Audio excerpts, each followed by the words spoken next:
Hola, ¿qué tal? Soy Ricardo Sumalavia y estamos aquí para hablar de literatura coreana. Y hoy les quiero comentar a propósito de la lectura que he tenido del libro de cuentos Si no podemos viajar a la velocidad de la luz de la autora Kim Cho-yeop. Pero antes de introducirnos en este libro de cuentos fabuloso, les empiezo comentando que se trata de un libro de cuentos de ciencia ficción.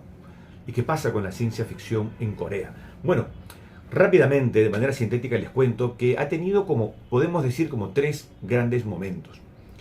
Su primer momento, en el que surge, es a finales del siglo XIX, principio del siglo XX, con toda esta mentalidad que había en Asia de modernizarse.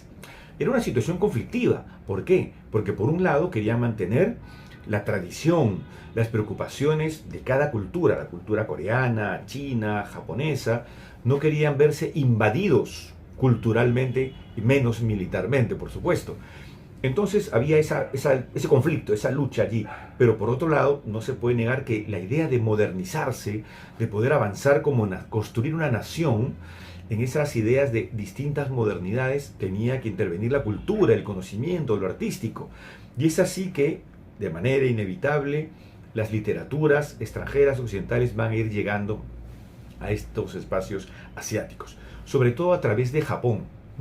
Entonces se empiezan a dar revistas literarias donde empiezan a publicar también traducciones de literatura occidental. Se traducía mucho, poemas, cuentos, novelas, pero en el campo de la ciencia ficción empiezan a traducir a Julio Verne, entre otros autores. No había todavía, no se puede llamar una creación de ciencia ficción propiamente dicha en el caso coreano, caso japonés, pero van a sembrar, van a dejar ahí la semilla, ¿no? Van a dejar ahí la semilla y van a estar autores muy interesados. Y vamos a encontrar algunos que van a empezar a practicar, a probar con la ciencia ficción, pero también como probaron con otros géneros. Sobre todo el género realista en Corea fue muy, muy importante. Digamos que ese es el primer momento de la ciencia ficción en el caso coreano.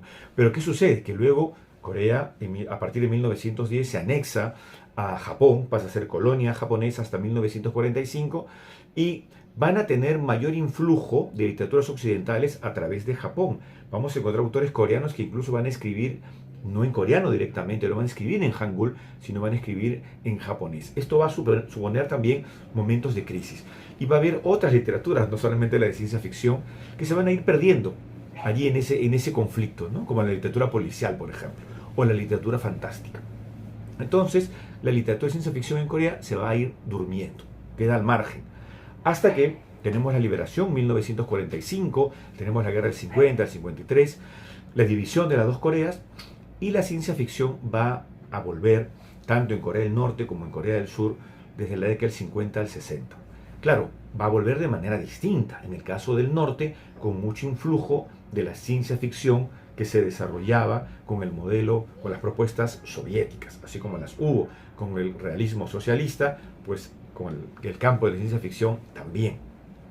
Y en el caso de Corea del Sur, van a tener esas primeras prácticas también de la narrativa de ciencia ficción con un influjo que viene también de las historietas occidentales, ¿no? Norteamericanas, europeas, y posteriormente también con las películas. El cine va a tener un fuerte influjo para el desarrollo de esta literatura, pero todavía en el caso coreano se va a considerar una literatura de rango menor.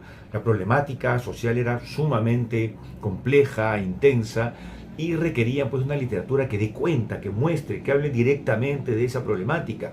Por eso la literatura realista va a mantener allí un sello muy fuerte por muchas décadas en el caso coreano. Pero se empieza a escribir, empiezan autores coreanos ya a escribir cuentos y novelas de ciencia ficción. Repito, considero como literatura menor. Los investigadores, los críticos no lo destacaban.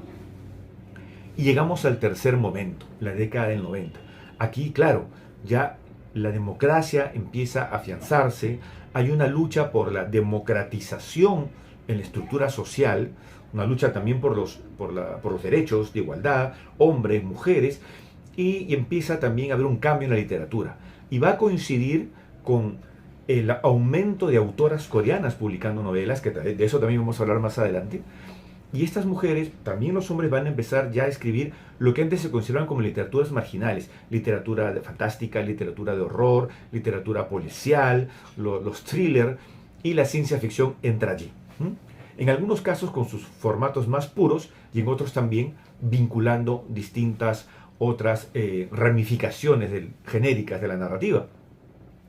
Entonces tenemos este gran tercer momento hasta la actualidad.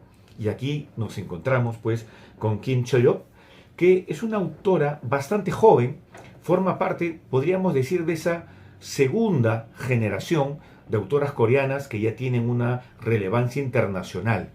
La primera generación corresponde a aquellas autoras que empezaron a publicar en los años 90. En cambio aquí con Kim Cho-yeop, ella empieza a publicar ya en el siglo XXI. Lo interesante es que ella tiene una formación científica. Ella tiene un máster en bioquímica. Y eso se ve, se nota cuando uno lee estos cuentos. Hay un conocimiento de la ciencia profundo y que le permite además, no solamente para enseñarnos sobre su área científica específica, sino que la utiliza para envolvernos en la ficción de sus relatos. Aquí vamos a encontrar, y se los digo, cuentos fabulosos. El primero, el que da nombre al libro, Si no podemos viajar a la velocidad de la luz, es interesantísimo. A mí me hace acordar a Ray Bradbury. Es decir, donde podemos ver elementos de naves espaciales, otros planetas, otros mundos, momentos posapocalípticos también, pero que en el fondo la gran preocupación es el dolor humano. En todos estos cuentos, el dolor humano, más allá del avance de la ciencia, nos lo muestra, es algo permanente, algo que ha estado antes, está ahora y estará después, que hay distintas pasiones humanas que no nos van a abandonar, pero sus formatos, sus expresiones se pueden ir modificando con el avance de la ciencia, pero que detrás de todo ello, insisto, estamos nosotros. Aquí estos cuentos donde en el primero descubrimos a una anciana que está en una base, digamos allí, en un terminal, esperando que una nave vaya a llevarla a un viaje, años luz, para poder reencontrarse con su familia. Pero ese viaje será una utopía, en realidad, ¿no? Queda en evidencia allí el dolor humano, nuevamente, esta expresión, de querer llegar a un sitio al cual sabes que no vas a poder, al cual no vas a poder acceder.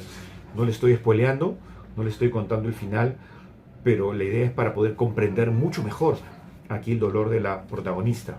Y luego otros cuentos como ¿Por qué no regresan los peregrinos?, Espectro, la materialidad de las emociones, sobre mi heroína espacial, una historia fabulosa, una joven que ha sido escogida para unos experimentos, para poder atravesar un túnel, digamos, que nos lleva hacia otros espacios, hacia otros momentos, y ella se está preparando, pero tiene como modelo a su tía, que también es una heroína nacional, es considerada por ello y está formada, hasta que descubren que era su sobrina. Y le preguntan, ¿no nos dijiste que era sobrina? Aunque no era una sobrina de sangre, pero sí, digamos, por una historia familiar particular. Y esto va a alterar el curso de la historia porque se le va a revelar alguna información que en general el pueblo no sabía sobre la heroína, sobre esta tía que marcaba pues el destino de la protagonista de esta historia. Y con esa revelación todo se va a modificar, todo se va a alterar. Yo también tengo aquí mis cuentos favoritos, no lo voy a negar. Mi cuento favorito puede ser, tengo dos dudas, entre Ilocalizable y la hipótesis de la simbiosis. Ilocalizable me parece fabuloso porque está en la búsqueda de la memoria digital de una hija que está buscando esta memoria de su madre, ¿no? Que está en una biblioteca, pero no localizan esa memoria digital. Aparece, dice, está en la biblioteca, pero no sabemos dónde. Esto es muy curioso. Los que visitamos bibliotecas, las físicas, como la que pueden ver detrás de mí, sabemos lo que es buscar un libro y todo, y de pronto vamos al anaquel y el libro no está.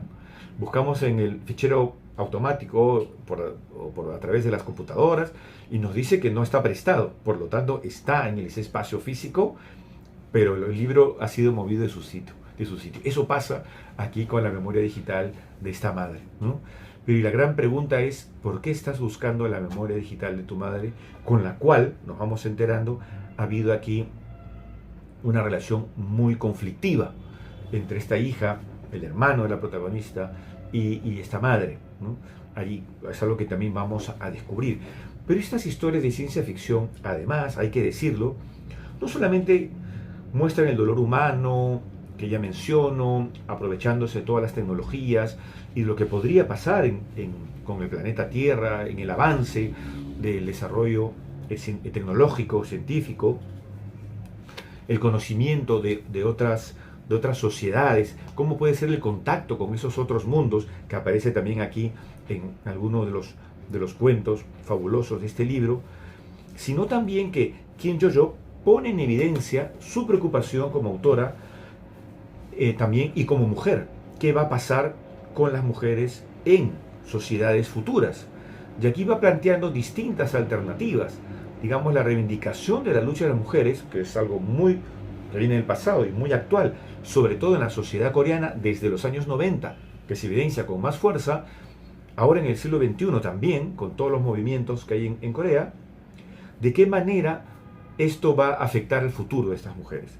Y es muy interesante. Por eso las perspectivas aquí normalmente suelen ser de hijas, perspectivas de madres, perspectivas de mujeres que se enamoran entre sí y cómo son vistas también en sociedades posapocalípticas, pero que también van a mantenerse ciertas segregaciones, ciertos prejuicios, ciertos clasismos, racismos, etc. Es decir, estas problemáticas contemporáneas, esta preocupación en la actualidad es algo que no va a abandonar en los personajes del futuro. Les recomiendo Si no podemos viajar a la velocidad de la luz, de Kim Yo-yo. Se dice aquí también que ya ha publicado una novela que ha sido un súper éxito, pero todavía no llega la traducción al español, y algo que sí es previsible, que muchos de estos cuentos y estas novelas de autores como Kim Yo-yo también ya se están llevando al cine. Y se acaba de estrenar a través de Netflix Chung-hee.